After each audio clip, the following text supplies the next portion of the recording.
हाय दोस्तों, नमस्कार।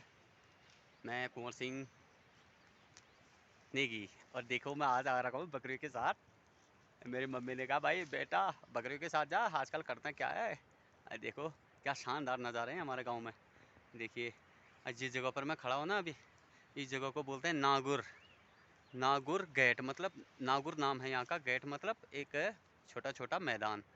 तो अभी हमारी बकरियाँ यहाँ पर आई हुई हैं और आपको दिखाते हैं यहाँ पर जो है आगे पे बहुत बढ़िया सीन है हमारे गांव से।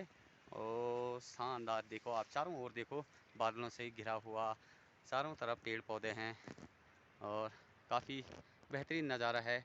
और यहाँ से पता है वो ऊपर एक टॉप दिख रही है आपको, ये वाली टॉप, ये ऊपर ऊपर यहाँ ये है मोनाल टॉप का एरिया। यहाँ से मोनाल टॉप के लिए जाते हैं। यहाँ पर शुरुआत मैंने की थी मोनाल टॉप की। यहाँ पे इतना अच्छा व्यू है ना, बहुत ज़बरदस्त व्यू है।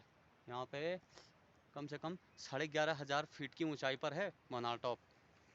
और उसके बाद बहुत दूर दूर से जैसे फर्स्ट ट्रैक वाले हैं और कोई भी अपने छोटे बच्चों को लेके भी आ सकता है। कम से कम 9-10 साल के बच्चों को लेके आ सकता है। उनको no oxygen problem, high altitude भी उतना नहीं है, 11,500 फीट की ऊंचाई पर। और शानदार व्यू ये है, जैसे बहुत सारे लोग जैसे संदाकफू जाते हैं, मतलब बहुत ऐसी जगहों पर जाते हैं जो फर्स्ट ट्रैकर होते हैं, वो ऐसी जगहों पर जाते हैं।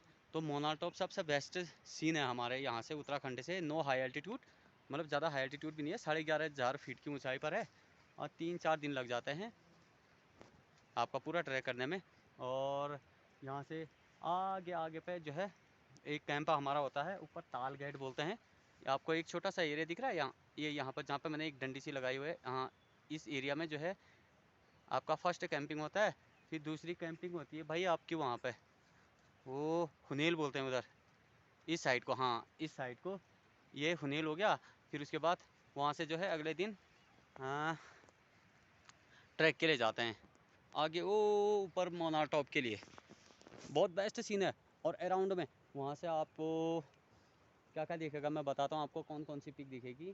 सबसे सर्वप्रथम आपको दिखती है वहाँ से बंदर पूंछ दिखती है, हाथी पर्वत दिखता है, नीलकंठी दिखता है, चौखंबा दिखता है। मैं नंबर वाइज नहीं बता रहा हूँ, मैं अलग अलग जो इधर उधर ऐसे करके, जब आप आएंगे घूमने के लिए तो मैं आपको नंबर वाइज बताऊँगा। ये नीलकंठ है, ये बंदर पूंछ है, या हाथी पर्वत है, ऐसा करके मैं आपको बताते रहूँगा।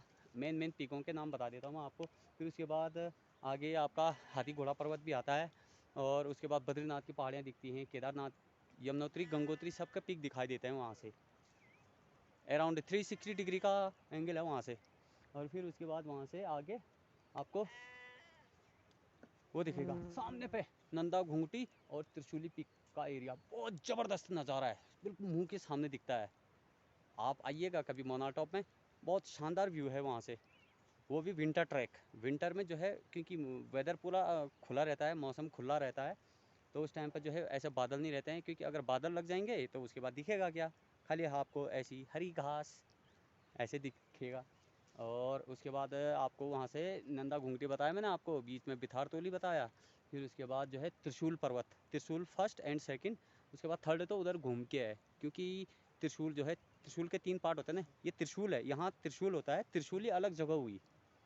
आपका जैसे आपने एक कलंका नाम सुना होगा, एक पीक का नाम कलंका, तो उसी के जस्ट राइट साइड में, मतलब बहुत दूरी पे जो है त्रिशूली है, ये है त्रिशूल।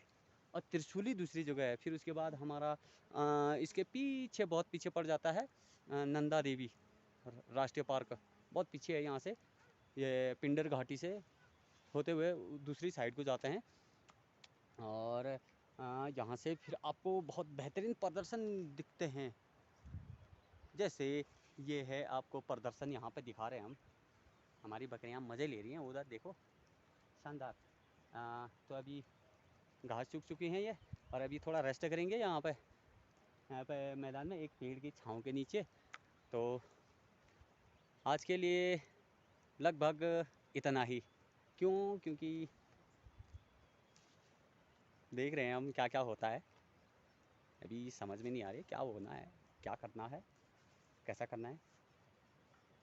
गाने का मूड भी बन रहा है, तो क्या गाया जाए, अभी कुछ गाते हैं। पहले आपको यहाँ के बारे में बता देता हूँ मैं ढंग से। और ऊपर ये ताल गेट बोलते हैं उसको, वो उधर जो है लोगों के घर भी रहते हैं। और यहाँ पे ये हमारे वान गांव का सीन है, बहुत बड़ा एरिया है वान गांव का। अभी यहाँ से पेड़ों के बीच से दिखाई नहीं दे रहा है। कम से कम जो है 16 वर्ग किलोमीटर हमारे वाण गांव का एरिया है, पूरा जंगल के साथ। 1600 वर्ग किलोमीटर, सॉरी हाँ, 1600 वर्ग किलोमीटर। कितना होता है 1600 वर्ग किलोमीटर? बहुत बड़ा गांव है। कम से कम 1300-1400 वोटर तो यहीं हमारे गांव में है, खाली वोटर। बाकी अनगिनत तो बहुत ज़्यादा हैं। फिर कुछ परिवारें बाहर बस गई हैं, ज़्यादा नहीं बची हमारे गांव में। एक हमारा ही ऐसा गांव है जहां से पलायन बहुत कम हुआ है। क्यों? यहाँ पर जो है रोज़गार का क्षेत्र है, जैसे ट्रैकिंग का क्षेत्र है, तो उससे भी कम से कम 10% लोगों को जो है रोज़गार मिल जाता है। और यहाँ पे हमारे इधर जंगलों से जो है एक मुक्कू होता है, मुक्कू झूला बोलते हैं उसको, तो उसको बीन के लाते हैं। वो जाता है हमारे यहाँ से 100-150 रुपये केजी के हिसाब से। और फिर उसके बाद आपको यहाँ जो है बुग्यालों में जाते हैं सीजन की, ये आजकल मतलब मई जून के टाइम पे, मई जून के टाइम पे जाते हैं कीड़ा जड़ी के लिए। यारसा गांपो बोलते हैं उसको। अब पता नहीं साइंटिफिक नाम क्या है, इतना तो अभी ध्यान में नहीं आ रहा है क्या नाम है करके। यारसा गांपो बोलते हैं। तो इसीलिए हमारे गांव से पलायन कम है। अब बाकी टाइम पर हम जो है अपनी ट्रैक लाइन पे रहते हैं, मतलब ट्रैकिंग का काम करते हैं। आज जैसे आज फालतू थे तो मम्मी ने कहा जा बेटा बकरियों के साथ जा, नहीं तो पिटाई होगी। मैंने कहा ठीक है मम्मी, ठीक है। ओके बाय दोस्तों। तो आपको सुनाते हैं हम हुस्न पहाड़ों का। अगर गाना पसंद आएगा या नहीं आएगा वो आप लोगों पे डिपेंड करता है। तो हमने कहा खाली बैठे बैठे भी क्या करना है, आप लोगों का भी टाइम पास हो जाएगा, मेरा भी टाइम पास हो जाएगा। अब मैं तो बकरियों के साथ आया हुआ हूँ आप लोगों का भी टाइम पास करने के लिए, अपना भी टाइम पास करने के लिए। तो सुनिए हुस्न पहाड़ों का, ठीक है? तो ओ हो ओ हो हो आहा हा हा ला ला ला ला ला ला ला ला ला ला हुस्न पहाड़ों का ओ साहिबा, हुस्न पहाड़ों का क्या कहना के बारह महीने यहाँ मौसम जाड़ों का। क्या कहना कि 12 महीने यहाँ मौसम जाड़ों का। रुत ये सुहानी है मेरी जान, रुत ये सुहानी है कि सर्दी से डर कैसा, संग गरम जवानी है। ओ साहिबा रुत ये सुहानी है कि सर्दी से डर कैसा, संग गरम जवानी है। तुम परदेसी किधर से आए, आते ही मेरे मन में समाए। लगता है जैसे यहाँ अपनी हो शादी, लगता है जैसे यहाँ अपनी हो शादी। छोटे छोटे झरने हैं कि झरनों का पानी छू के कुछ वादे करने हैं। कसम ये पहाड़ों की जो कायम रहते हैं। तुम परदेसी किधर से आए, आते ही मेरे मन में समाए। करूं क्या हाथों से मन निकला जाए, करूं क्या हाथों से मन निकला जाए।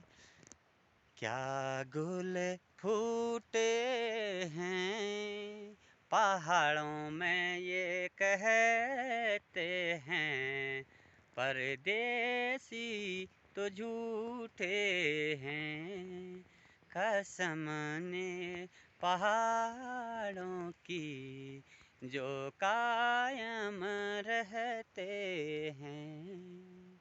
Thank you everyone. आपको हमारा ये गाना और मेरी बातें जैसी भी लगी होगी, किसी को बुरा लगा होगा तो माफ़ करना। वैसे तो नहीं लगेगा, पर बाय द वे हो सकता है। लाइक कीजिएगा, कमेंट कीजिएगा, शेयर कीजिएगा हमारी इस वीडियो को। और अगर आप चाहते हैं कि हम आगे बढ़ें तो शेयर भी कीजिए, लाइक भी कीजिए, सब्सक्राइब कीजिए हमारे चैनल को। Thank you everyone. नमस्ते।